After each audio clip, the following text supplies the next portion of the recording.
جمعہ کا دن مومنوں کا سیکھنے کا دن ہوتا ہے، اجتماع کا، اکٹھے ہونے کا، عبادت کا اور علم حاصل کرنے کا خطبے کے ذریعے. پھر جمعہ سے متعلق آیات ہیں، یا ایھا الذین آمنوا اذا نودی للصلاۃ من یوم الجمعہ، اے ایمان والو جمعہ کے دن جب نماز کے لیے اذان دی جائے تو ذکر الہی کی طرف دوڑ آؤ. تو علماء نے اس سے کہا کہ ذکر الہی میں نماز بھی ہے اور ذکر الہی میں خطبہ بھی ہے.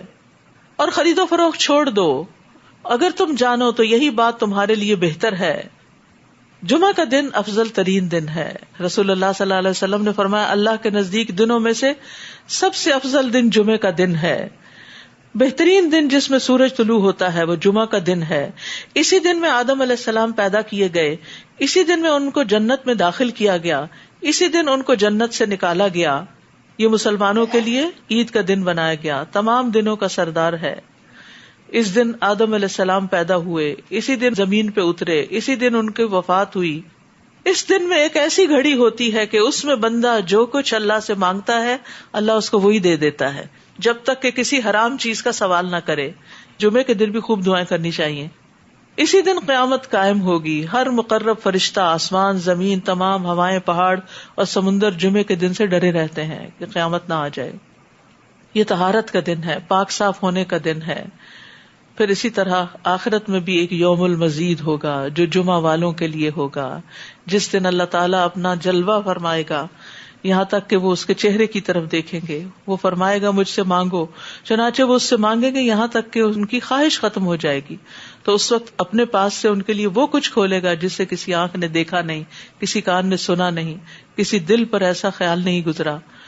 یہ اتنے وقت میں ہوگا جتنا وقت جمعہ کے دن لوگوں کے واپس ہونے میں لگتا ہے.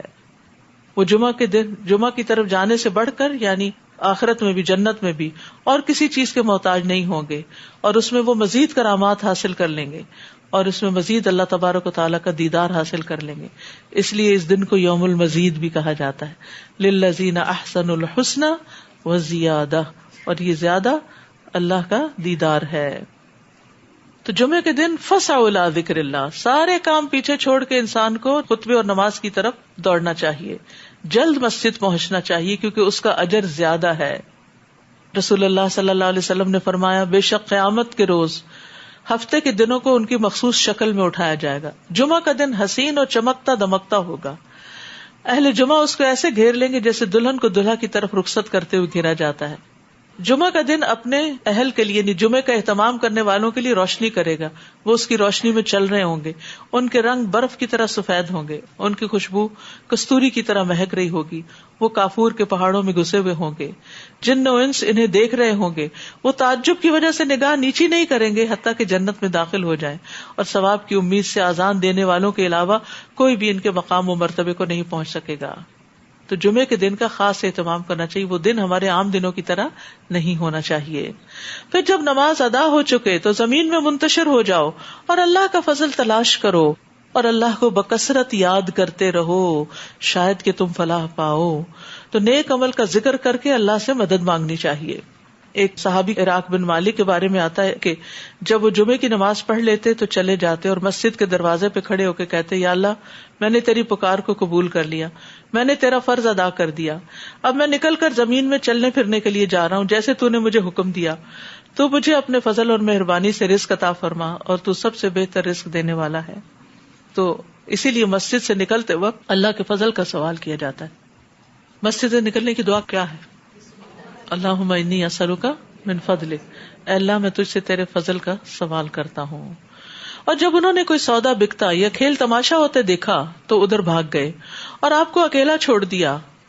آپ ان سے کہیے جو کچھ اللہ کے پاس ہے وہ اس تماشے اور تجارت سے بہتر ہے، اور اللہ ہی سب سے بہتر رزق دینے والا ہے.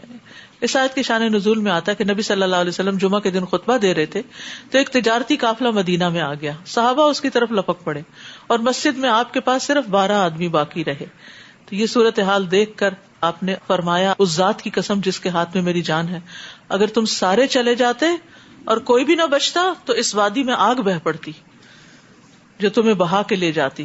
اور پھر یہ آیت نازل ہوئی. کہتے ہیں کہ 12 آدمیوں میں جو باقی رہے تھے وہ ابو بکر، عمر اور دیگر کچھ صحابہ تھے.